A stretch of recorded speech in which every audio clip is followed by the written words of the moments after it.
what would you regret? And it was literally like a bolt of lightning that hit me. Oh my God, I got to go build that ship.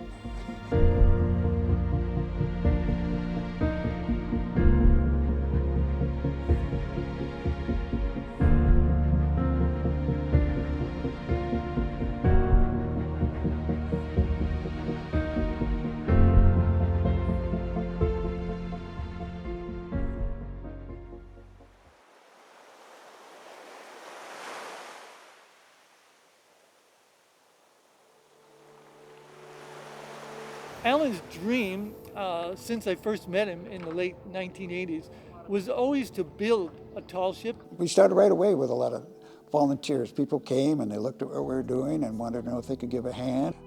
We had just a nice atmosphere when we worked too, and I think that's made a big difference. It was kind of like friends, and we were working together, and not like a job as such. It was like an opportunity to do something of value and interesting. And have friends, and then go sail the boat when it's done. Matthew Turner was probably the most prolific shipbuilder in American history, built something like 220 ships within a 10-year period.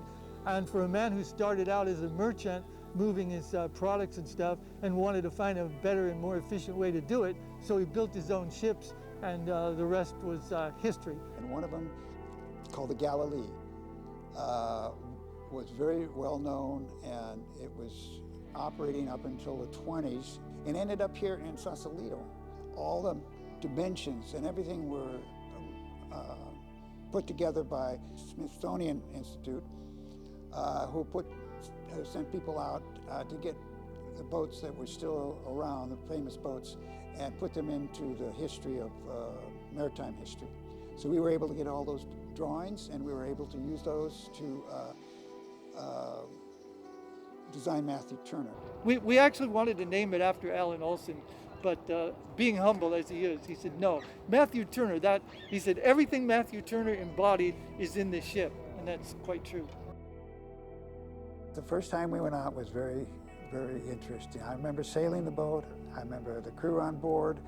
We went across to the bay. We were over there by San Francisco, and everything was working. It was just amazing.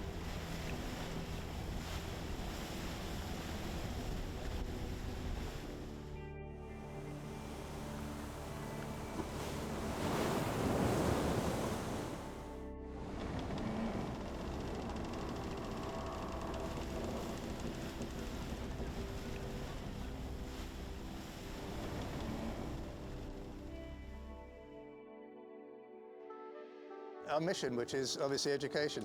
I mean, it's not all about us having a cool boat to sail.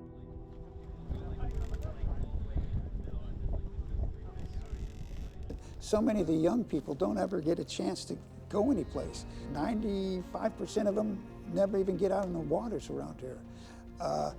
So they don't have any connection. And so what we're trying to do is give them a connection, and they do. And it is important because they come back and all of a sudden they look out at the water and it's something they know about. I hope it challenges them.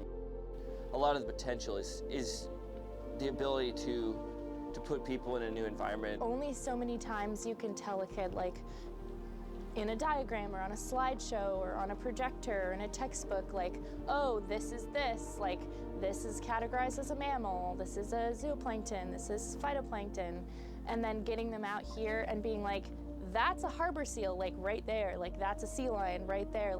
A lot of the times the kids we're talking with are from disadvantaged communities too, and for them to actually get out on a ship like this is really I think the highlight of their life in some cases. And, it's extremely worthwhile, and I say it's not just me. It's all the crew that we have work here. I mean, they're all kind of committed to this whole educational aspect of this. And in fact, that's one of the reasons this organization was set up, was to bring the environment into people's lives, and particularly the marine environment, which is obviously crucial to the survival of the whole planet.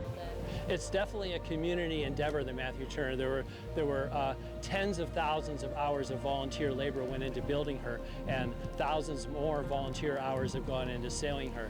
And so, although she belongs in a legal sense to this organization, the nonprofit Call of the Sea, in a very real sense, she belongs to all the people of Sausalito and the Bay Area.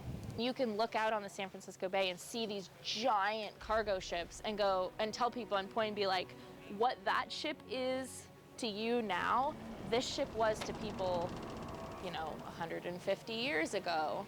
And I think it's incredible. It gives, I've seen the lights come on in people's minds before, like, wait, what?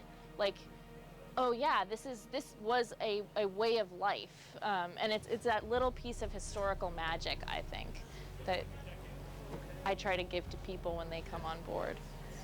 This boat is a huge and unnecessarily complicated machine for forcing people to work together. That's really what it's all about, teamwork and working together. I mean, one person cannot sail this boat, two people cannot sail this boat. It takes like a dozen, and they really have to know what they're doing and teach each other all the time. I'm a volunteer with Call of the Sea, so I get to sail on the Matthew Turner. It is very meaningful for me. This is the closest I think anyone will ever come to owning a pet dragon. It really does feel like your soul is expanding every time the sail takes in wind, especially being aloft. You feel like you are riding a pet dragon. Because when you get out in the ocean and you go someplace, even if it's a short distance, it's a very, very powerful experience.